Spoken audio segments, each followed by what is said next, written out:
And good morning to you. Back inside of the morning drive, and we have, March is National Women's History Month. Certainly, we had some upheaval here with the situation that we had with our general manager and co-owner of a number of stations, and that's Sandy Cookman, and she's no longer with us. We had a glorious, I think, homegoing service on Tuesday. Yes, it was beautiful. And so, so certainly we want to give her the credit for all that she's done. But we have other folk here too. And so we have before us now Miss Courtney Banks McLaughlin. She was a 3-time member of the Fayetteville City Council. She was elected 3 times. And she is now doing something now. We asked her about that. And but she's written a book, and we want to have her in to chat with us on today. Good morning. Good morning, Troy. Thank you for having me. And good morning, WIDU family. Right. So, now that you don't have to stay up to midnight on Monday nights, and I imagine you still get some calls, right? I still get calls. I still get texts. I still run into, people out in the community. Yeah, so it still somewhat feel the same. I'm still in the mix when dealing with politics. Yes. Right. But you have more, should put it like this, but it's different for you because you've been on the inside. Yes. And rather than a lot of citizens who have never been on the inside, they're on the outside looking in.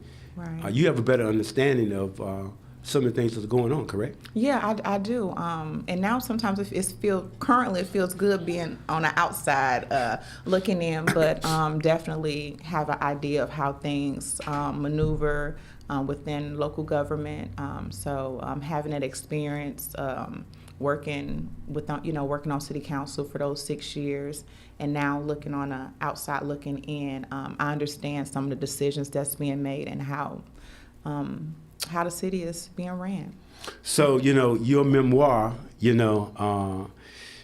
this that you're writing now, your story, and I think that's a good thing because if you don't write it, somebody else might write it. That's right. And you may not like the way they write it. That's right. Look, this is my story, right. my truth. But yeah, I actually, believe it or not, so ever since I've been in middle school, okay.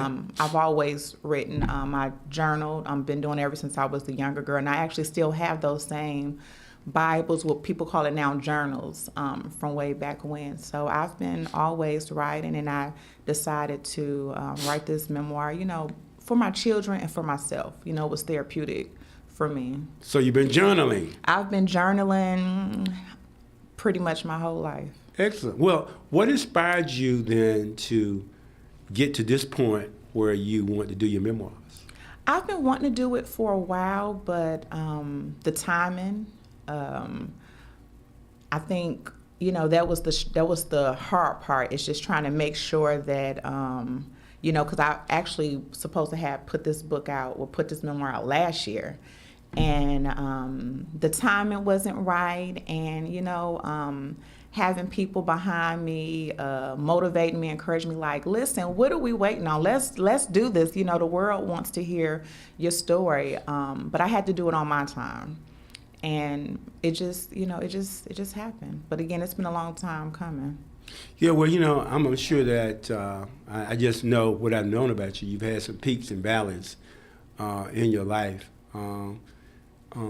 What about that? I mean, how far do you go back? I mean, just give us a glimpse. I know you. I don't want to tell it. We're not going to tell it all. We're not going to tell it all, right? So I have to kind of pace myself. But I start off talking about my life in Detroit. That's where I was raised. So I'll talk a little bit briefly about my childhood. Transitioning to going to college, talk about some things that took place in college. I talk about previous marriage. I've experienced, a lot in my life domestic violence, so in the book I talk about domestic violence, how I grew up as the oldest child in Detroit, some of the things that I've seen and witnessed in a metropolitan city. Some of my experiences in college coming from a large city, then going to college down south. So that was like my real first experience coming from up north, going down south, just the different environment. I talk about my children, how I was raising children for some point for being a single parent. Me moving to North Carolina, some of the things that I had to face, leaving home from Detroit to Arkansas to North Carolina. So I talk a little bit about that. I talk about me being in politics, some of the things that I faced being a Black female. So it's a snippet of my whole life. So you left Detroit and went to school in Arkansas? I left Detroit, Michigan, and went to school in Little Rock, which I attended Arkansas Baptist College. So that was different. Arkansas Baptist College. Never heard of that. That's okay, but we're on the map. Look. It's not a put down.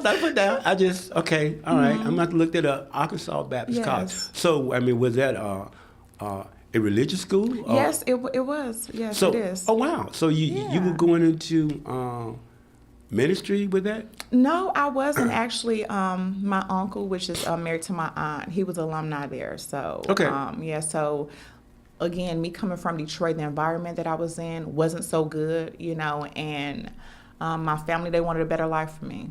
And again, by me being the oldest, for me, I wanted to go to the military because my dad served in the military.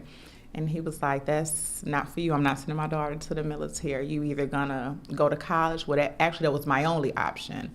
So I decided to go to college. So how many siblings you have? So I'm the oldest. I have a sister and 2 brothers. So 4 you guys? Yeah. Okay. Mm-hmm.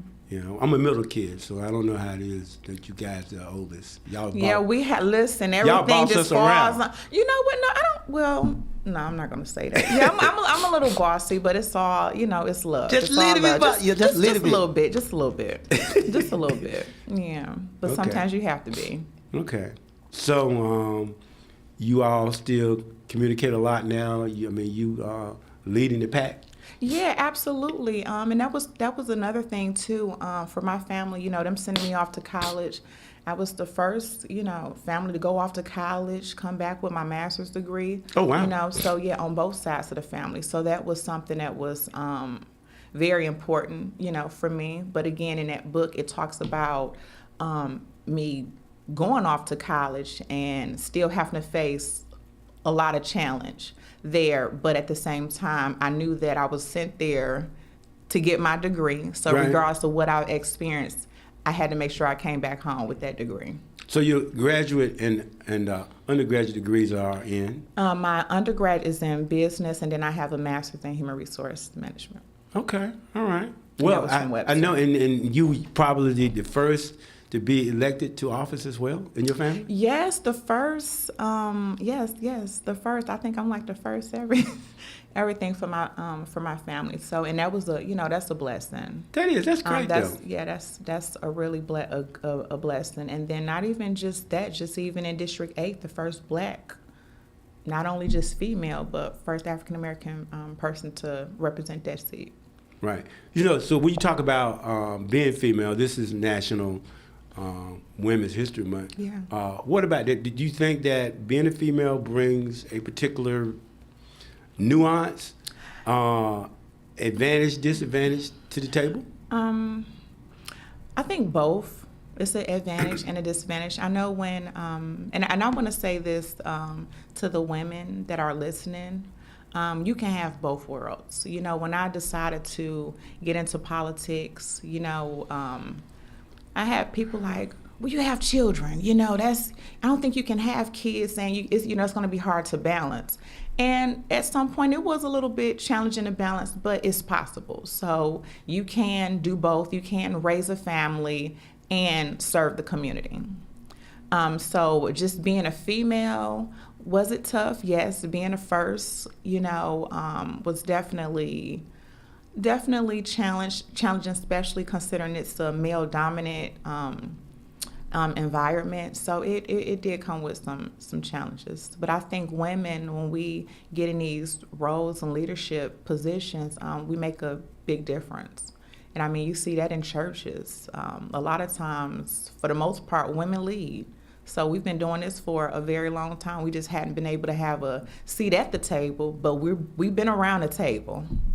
Right. So, well, yeah. I remember the first time I met you, that you were running, and they had, it was a Saturday, and you guys were at the Department of Social Services. They have a big little room there, Yeah. a little conference room, and you had your table set up, and I recall that's the first time that I laid eyes on you. Yes, sir. And I was there particularly to support. Oh my God, I just had that's over the Department of Social Service, the director. I don't know why I just right. yeah, I don't know why I just lost her. Her name just slipped my mind. But I was there to support her, being a black female. Directing Department of Social Service, so I thought that was a big deal. So I wanted to be there to support woman to woman, because I understand it. Yeah, she's a powerful leader now. Yeah, no she doubt. is. She Yeah, is. yeah. Right. She been running. She Yeah. know her stuff. Yeah, and then that's the thing too. Like when, so I got elected in 2019, and when she came in, like the pandemic had just hit. Right. So that was something that the world had never seen before. So Right. to be able to lead coming in, not thinking about or not, anticipating something like that was challenging. So it was good. So in your, because you had one of those terms was extended because of the pandemic. Yeah, because of, yeah.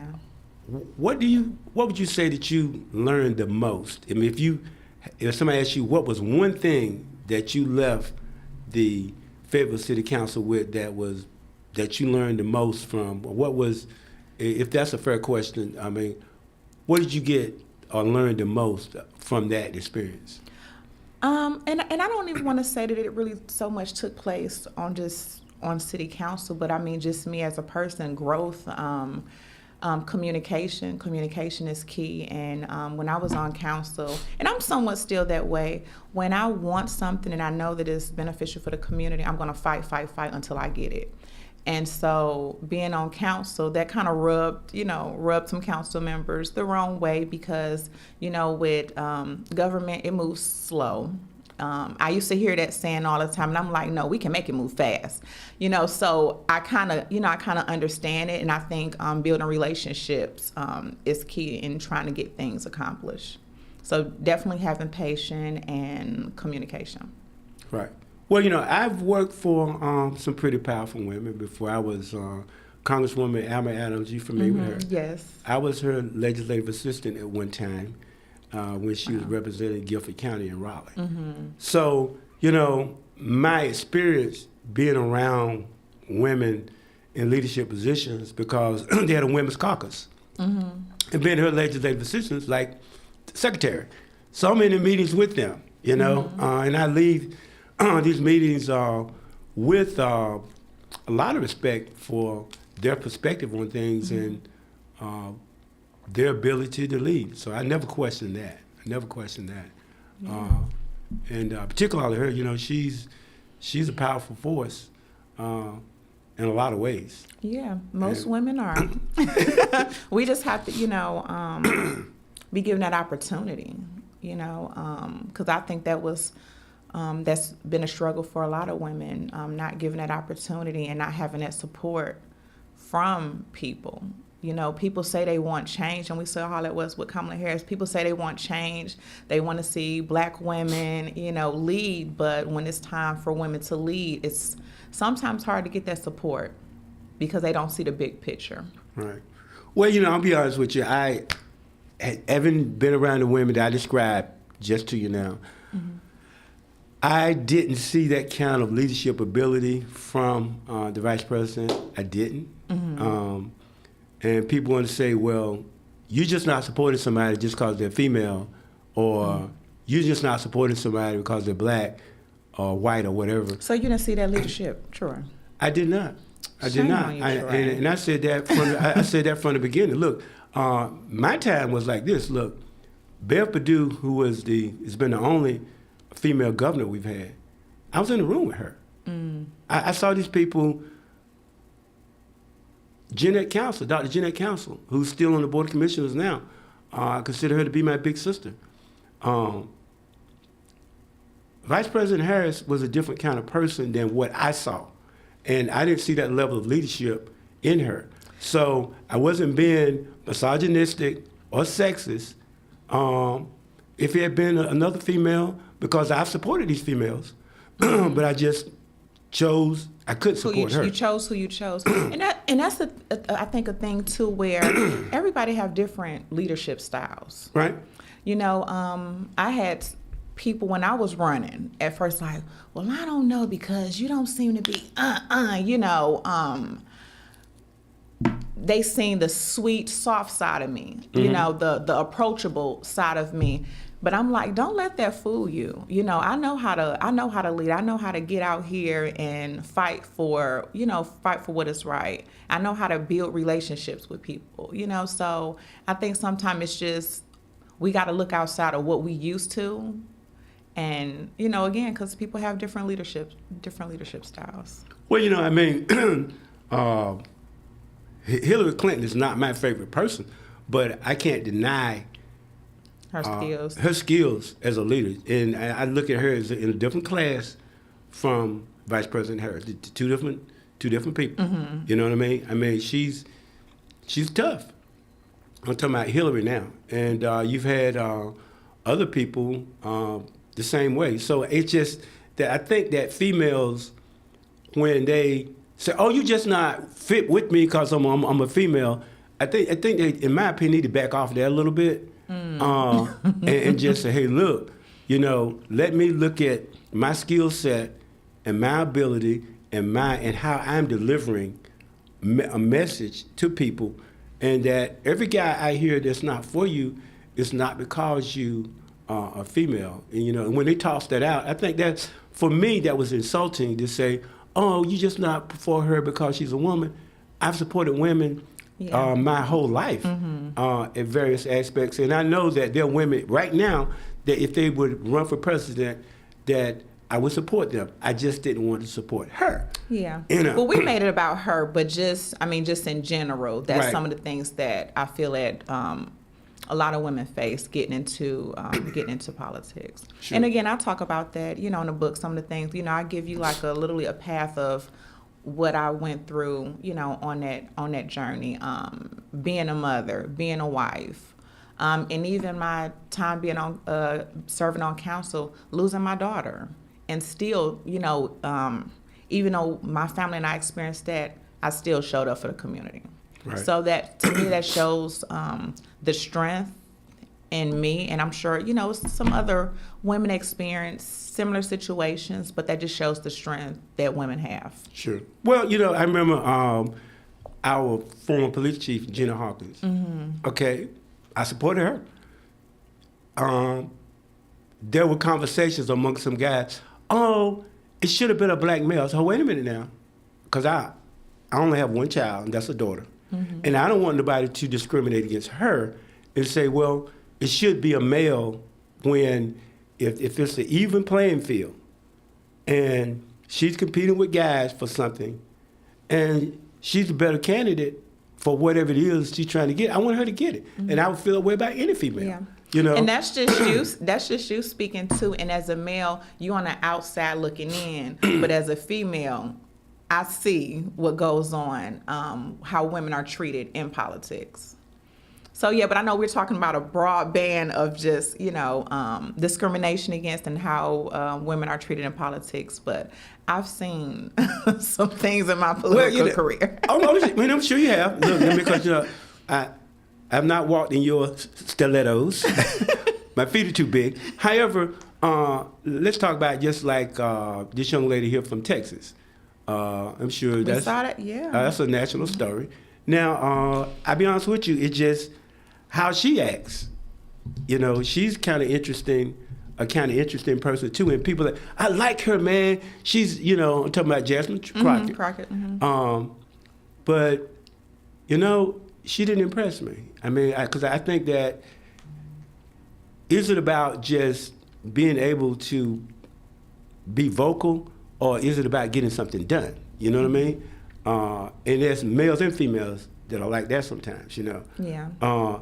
You as a legislator, city hall level, you could go down there and just make a fuss every meeting if you wanted to, but would the thing to be make a fuss or get something done for your constituents? Yeah, and that's one. I also talk about that too. Like, it's one thing to talk, because like I know my first term on council, I was just barking. I'm like, we need to do this. We need to focus on our homeless. We need to focus on. I mean, it was a long list that I just, when they saw me coming, Trey, they was like, oh Lord, here she again. Here she come again. Here she come again. But what I end up learning, like, okay, sometimes I'm not about to do all this talking and arguing. I'm just gonna put these proposals in. Instead of having that back and forth conversation, let's stop talking. Let's just vote on it. So that's how I look at things. Check the voter record. And I see that a lot of times in politics where people just doing a lot of talking, but what proposals have you put in? What have you done that's going to be beneficial for the community? So sure, because we have, you were speaking of, the name is Brenda Jackson, who is at DSS. Mm-hmm. Jennifer Green. That's Jennifer Green, yes. She was at Public Health. Yes. She's at Public Health. And but I have a lot of respect for Miss Jackson. I mean, she's, to me, a phenomenal, incredible leader. Yeah, and she's been leading for what she came out of retirement, right? Yeah, well, they called her back. Yeah, that's what I'm saying, because of her leadership. Yeah. Because now, understand now, she appears to be tough, but I've worked for tough women before. Alma Adams is incredibly tough to work for. But I don't have a problem with that, as long as we can keep, be professionals, and we can be structured in what we're trying to achieve. It works, But again, and we can talk about it after the break.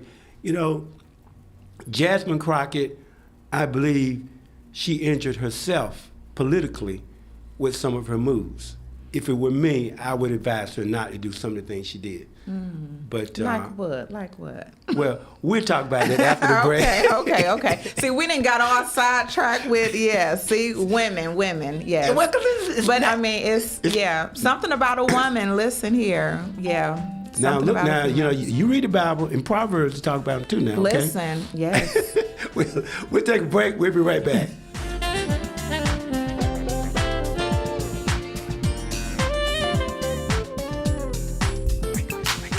This is Pastor T.C. Lee, Smith Temple Church of God in Christ. You are listening to Wake Up. You know the only feeling sweeter than opening a college acceptance letter? Knowing that you'll be able to pay for tuition however far you go. The first step? Completing the free application for federal student aid, or the FAFSA for short. Find out how much money for college you qualify for. Grants, scholarships, and other opportunities are waiting. How far can you go? Find out at cfnc.org/FAFSA 101.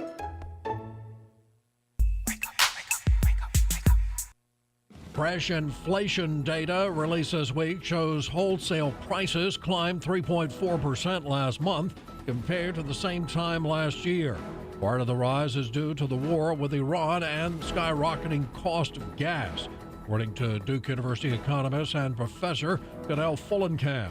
Both the Guilford County Board of Elections and the Rockingham County Board of Elections said Thursday they have found probable cause to move forward with evidentiary hearings regarding protests filed by Phil Berger. Heartbreak for the family of a missing spring break college student. University of Alabama student was found dead in Spain. Duke Energy customers are frustrated after a spike in electric bills, with many reporting seeing statements significantly higher than expected. And TSA lines are long at Raleigh-Durham International Airport. Mike Rayleigh, NCI News.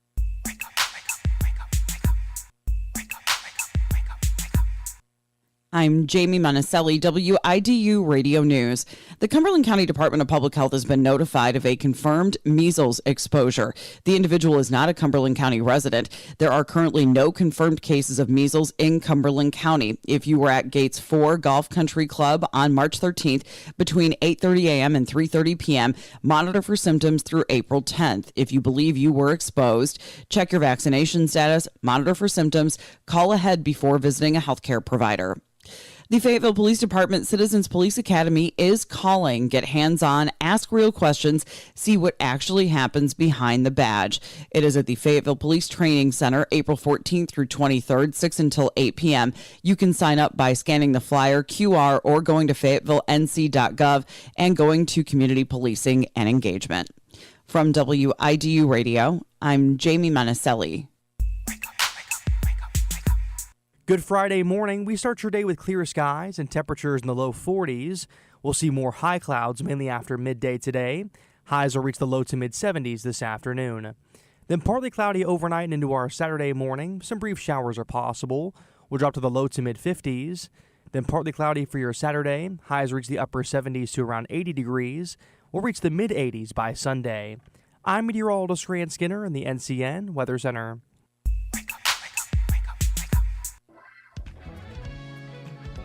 Hello, everybody. My name is Elder Betty Anthony. I attend Kingdom Impact Global Ministries, where our apostle is William T. Ford. I am here to introduce our powerful Easter production called The Crucifixion of Jesus Christ. Come and witness the story that changed everything. The date is April 5th, 2026. Our doors will open at 6 o'clock, and the program will start at 7. Here, we have Pontius Pilate, played by Pastor Travis Stroud. Hello, everyone. A man was brought before me, in whom I found no fault.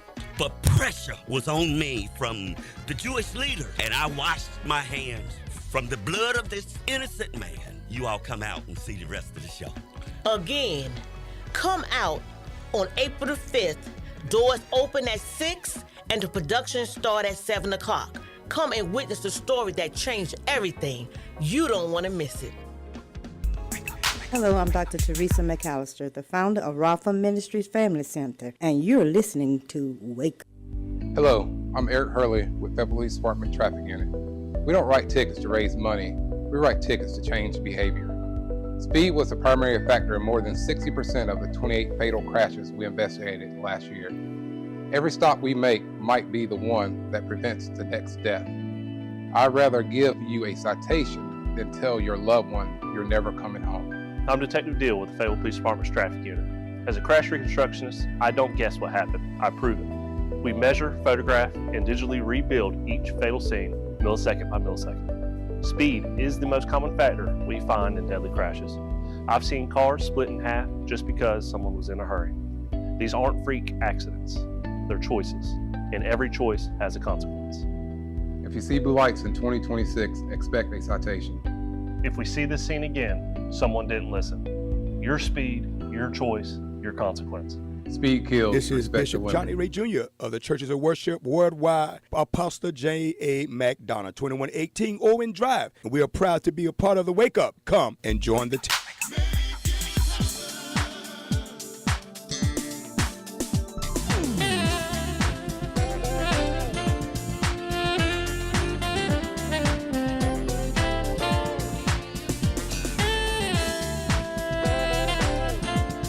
6 minutes before the top of the hour here with we have Miss Courtney Banks McLaughlin. She's written a memoir and want to bring her in to talk to her. Don't want to disclose but so much about her book because we want you to get it, and that's going to be available when? Yeah, it's actually already available. Been doing pre-sales. You can. It's actually on Amazon, so you can go to Amazon.com. The book is called Silent Tears: The Unspoken Pain. Okay. So please make sure you get your copy. So you're going to have a book signing and all those stuff? Yes, I am. We're working out the details now, so definitely we'll be having A book signing. Well, call us and let us know. So I we sure can- will. I will definitely keep you guys posted. I'll bring my camera. Okay, please do. Please. So you gonna bring your guitar too? We might need some. Have you as a soloist? Can't sing. Get somebody to sing. I play, but get somebody to sing. Okay. But again, though, like I said, the contributions of women, I've seen Fannie Lou Hamer, very powerful. Mississippi, that was a woman. Matter of fact, I have her biography, and also, some people don't realize it, but because her last name is COVID. The first person that was arrested in Montgomery because of the bus thing was a 15-year-old female who later got pregnant, and they decided they didn't want her to be the face image-wise of everything. And she just died in January of this year. And but incredible woman, and I don't think she ever got married, but there's a foundation for her right now. Another thing is Ralph Abernathy's wife was the one that wrote the business plan for the Montgomery bus boycott. His wife. She's the author of the business plan, playing out how the whole thing should work out. So look, I ain't trying to get no women back. Look, I know about it. We know that, Troy. I'm picking at you. We know. I know. you're But I'm not- just saying. yeah. But I'm just saying is that. But celebrating you and other women, I think that's what we should do, and not try to dispel what their contributions were. Yeah, and I think every person, I mean, in my opinion, especially if you're a woman and you're in politics or just in general, to take the time and write a memoir, tell your story if that's in your heart. For me, that was something that was important. Like I mentioned earlier, I wanted to, for one, I was doing it for myself. It was very therapeutic just to write everything, out on paper. Again, because I've been doing this from middle school, always writing my feelings and things that I've experienced. And so again, this memoir originally started out was for myself, for my children, but I wanted to open it up and share that with the community because, the community, we're hurting. It's so many people that's suffering, going through so much, and I wanted this memoir to be an inspiration to women, preferably. However, I do want men to support it and to kind of get a glimpse of some of the things women experience. So again, this book is about inspiring, motivating women, encouraging them, not just in politics, but just in whatever career that they're interested in doing. And also in this book, it talks about faith, because faith has gotten me through so much, things that I'm still experiencing today. So faith has kept me. And so that was another thing I wanted to continue to just encourage other women to be encouraged, keeping the faith. And also I talk about forgiveness. That's something that I've had to do. And that's something that, God wants us to do. So that's what this book, what this memoir is about. Sure. Well, look, us guys, we want y'all to get together. We don't want you to have a little hen-pecking party now. But there's nothing wrong. You got these women, and I think about this because, look, Sandy, I just recently learned it may have not been her original idea to have a women's empowerment conference, but she was a catalyst behind making it happen. Yeah, And, I hope somebody will keep that going. Because we need it. Women, we Right. need it. We need it. Right.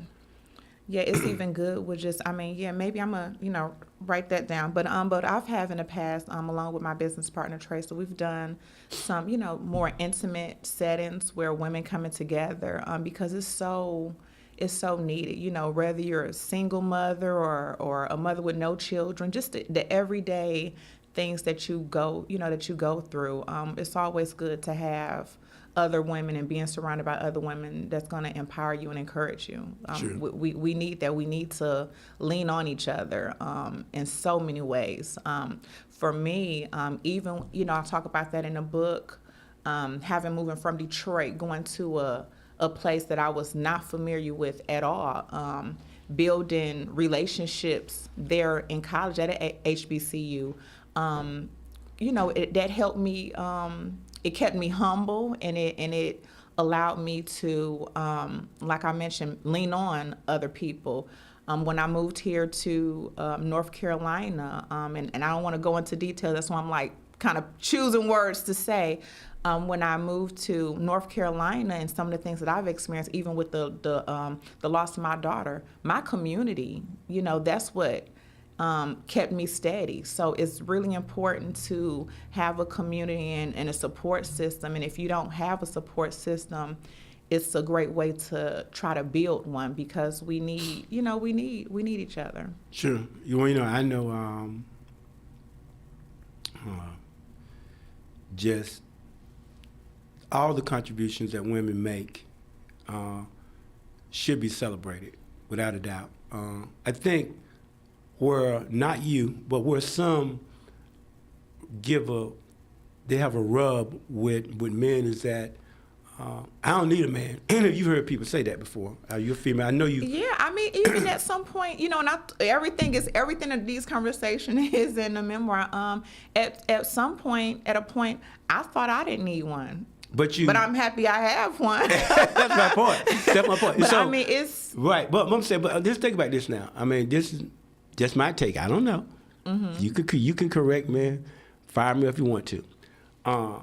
When the women say, well, I'm talking about African American women now, because I don't see anybody else saying that. Now, I don't know whether Latino women or white women or Asian women, how they feel about anything. You see what I'm saying? Mm-hmm. Or even African women. Get to it. Where you going with this, Troy? Go ahead. I don't need that, man. I mean, it's just that, you know, this culture that you know, it's kind of, you know, but really, we all need each other. We do. We do. And I was going to say, I think, at least for me, okay, when I was at that point where I said, I don't need a man. Okay. Because I had been burnt.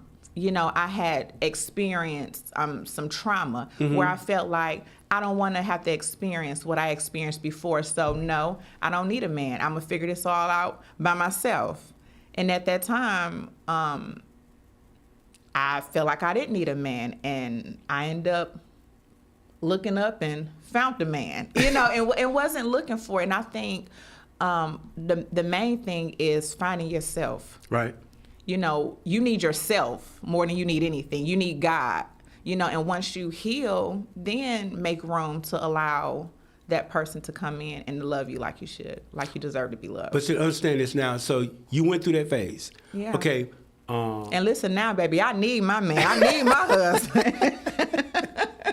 Can't live without him. I need him. So ahead, listen, y'all need to come out of that thinking you don't need a man. It helps so much. But that's my point. A good man. But see, right, it's true. But see, because I think there's more good guys than bad guys. I do.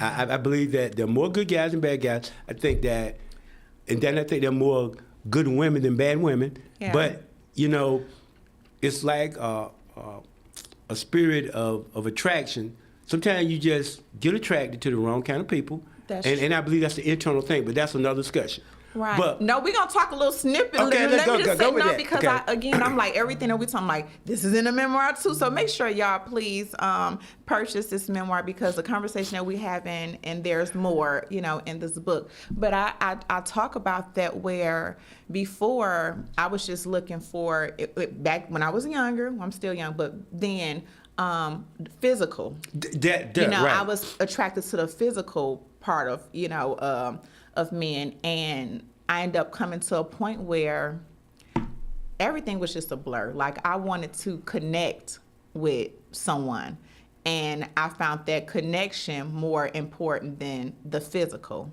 Right. And in my case, with my husband, we didn't, like when I met him, I want to give all the details. When I met him, we didn't go on date. We didn't go on our first date till months later. And because we built that communication, that trust, we built that bond before the physical, component. And for me, I did that because I was already hurt and I was vulnerable and I didn't want to find myself right back in that same situation. So I built a friendship first, and then from that, it moved to something totally different. If I told you that men are experiencing the same thing, would you believe me? No. Why not? No, I'm just I can't No, speak for all men. I mean, but I'm just telling you. Nah, look. Probably. You'd be surprised at the number of men, but they're not going to tell you that. Well, men, if you're get behind a listening, microphone you better and tell admit these that. ladies. So what now? I said, well, men, if you're listening, you better open up and tell these ladies. No, but because because women are come back with stuff. You and your feelings, not me. They can be pretty harsh if a guy appears to be soft. You see what I'm saying? And so he sometimes is going to act a certain way because of that. Now I'm just. And that's why we have to talk and train our children better, because I remember just growing up, and again, I have siblings. Right. When my siblings, or myself as a female hurt ourselves, our parents, they comfort us. Our father, they comfort us.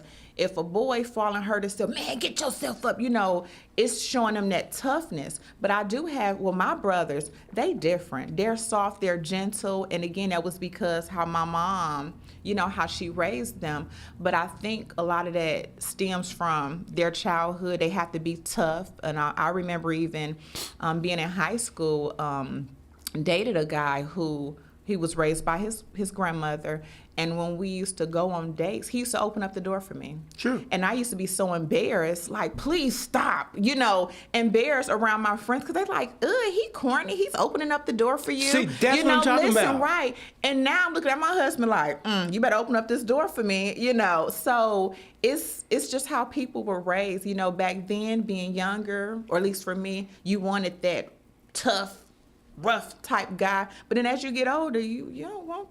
I would hope you don't, So. But some of them do. Some of them, look, that's what I said. Some people have that bad boy mentality. Some women have that bad boy, and they stick with that. And I'm here to tell you that it's not. I'm just saying, it's not good for you. But we got to acknowledge that does exist. It does. It does. Okay, but now, next question for you, because our time is running out. We can talk about this stuff all day. I like this. Okay. So now, when a female is at that point where I don't need a man, she has a daughter that hears her saying this. Okay, let's process that. Next generation of. That's what I'm saying. So a young lady is hearing her mom say, I don't need that man, and she's telling her, you don't need that man either. Mom don't know What no you think better. she going to take to a relationship if she gets in one when mama been telling her that? Mom don't know no better. No, I'm serious, and she don't even know she don't know no better. I know that's what I'm saying. Speaking of right. that, Mm-hmm. it's life is better, in my opinion, when you have the male or the female together raising children, and you'd be surprised how many homes don't have that. My daughter, she's in the 9th grade, and my husband, he's into sports, so they go to a lot of games and stuff. And I'll make it fast. So my daughter came home one day, and she was like, Mommy, my friends, I was telling them that Dad would take us to the game or pick us up or whatever. And they were like, your dad live with you? And that's what I'm talking about. about. And my daughter, she really didn't know that. Baby, you're blessed. And no, don't get me wrong, I'm not saying that you should have a man in the house just because you think that's the right thing. Because if it's not healthy and it's toxic, no, by all means. But it really makes a difference when a man and a female are together, creating a foundation.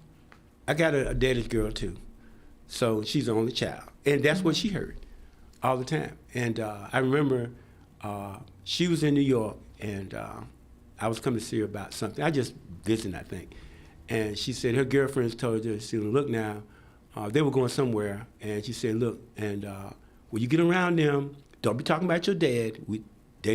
because they're going to get upset if you're talking about your And they dad don't. and what your dad did for you and blah, blah, blah. Don't bring that up because they're not going they're not going to do that. They can't You see what I'm relate. saying? Right. Yeah, I mean, that's what I'm saying. I remember Yeah. when she was at A&T one time and they were in these apartments right there off from UNCG. But as a matter of fact, the apartments were set up just for students. It was 3 bedrooms, and you had your own bath, and they had a common area with the kitchen and everything. So she was, oh, Dad, I'm sick, all that, whatever, you know. So I drove up there, and I'm pulling in Gatorade and Third Flu and all them other things. And I saw this young lady. She was just standing in the door, one of her roommates, and she was just angry. And I was like, I wonder what that's all about. And she was angry because she didn't have that relationship with her father. Yeah. And she was actually kind of hating on my daughter. Just jealous, not even realizing. Right, it. that's what I'm saying, you know? I mean, so this thing can get real complex. It does. I mean, but you know, you all have a lot, and the same thing with men. If a guy's going to be saying to his son, all women aren't hitting on anything, blah, blah, blah, or just saying negative things about women, you know, it's the same thing. Yeah. Matter of fact, the school probably close to you, 71st. School, I never forget, this has been a good little while ago now, but every now and then at the job I had then, the social workers would call me in to deal with these problem young males. And they was all African-American males. They come in there and they were cussing and everything Angry. else. I get right, angry. Mad at But you the know world. what? I wasn't going to say anything. I was just going to let it play out because I was trying to establish a relationship with them. And I came back 3 or 4 times, and then he was just going off on women, using the B word and everything else. I guess he was trying to get a rise out of me. I still wouldn't say anything. I just, okay, blah, blah. We go to the lunchroom, eat lunch together and everything. And then when he said he had a sister and a mom, I said, well, I got him now. So I'm saying. He opened up a little bit, yeah. No, but I And come then at, you just yeah. how I come at him, I said, wait a minute. I heard you talking about women like, what about your mom and your sister? Oh, but they aren't like that. I said, But- what makes them, well, I'm talking about these women that have slept with a lot of men. So you know what all about your sister and your mama's sexual partners? And the long and short of it, I asked him this right here, Courtney. I said, what man have you heard say that? You know what he said to me? He said, Mr. Williams, you're the first man that I've ever had a conversation with regarding anything like that. Right, and you know what's sad, because again, that stems from that childhood, and I know I talk about that in my memoir as far as like my father, him and my mom divorced, they separated, and for a moment my mom was single, so I was, my father was around for a moment, but it was a missing piece, a missing puzzle, and a lot of times I think with women, when they don't have that father figure in their life, they tend to go try to find it elsewhere in a relationship. And, that's what usually happens. And I want to give a shout out to Swan Davis. Yesterday, my husband, I, and our children, and also Commissioner Jones, we went with a group of kids. We got them from Topeka Heights, took them to FSU, ate dinner with them, and took them to the planetarium. And it was probably about 40 kids. And for me, just watching the parents pick them up and drop them off, some of them didn't have, I'm sure, the father, mother in a household. And don't get me wrong, I'm not saying that a kid can't be raised properly without the two, but it definitely helps, from, on a mother's perspective and a father's.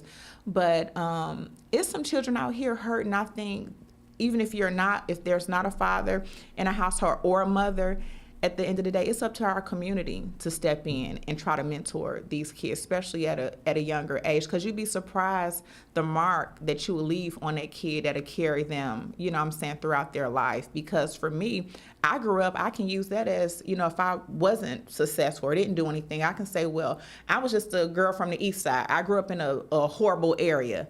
But guess what? Somebody came and got me and took me into a different environment, and I saw something different, and that's what helped me. I'm like, oh, this is nice. Oh, I can go to college or I can become this. So sometimes it takes from coming out that environment to see something different. But sometimes, unfortunately, not everybody had that opportunity or given that opportunity to be in a different environment. So in agreement. You know, Yeah. I would say, you know, I spend quite a bit of time at the juvenile detention center because of the lawyer I work for. And I have to talk to these clients.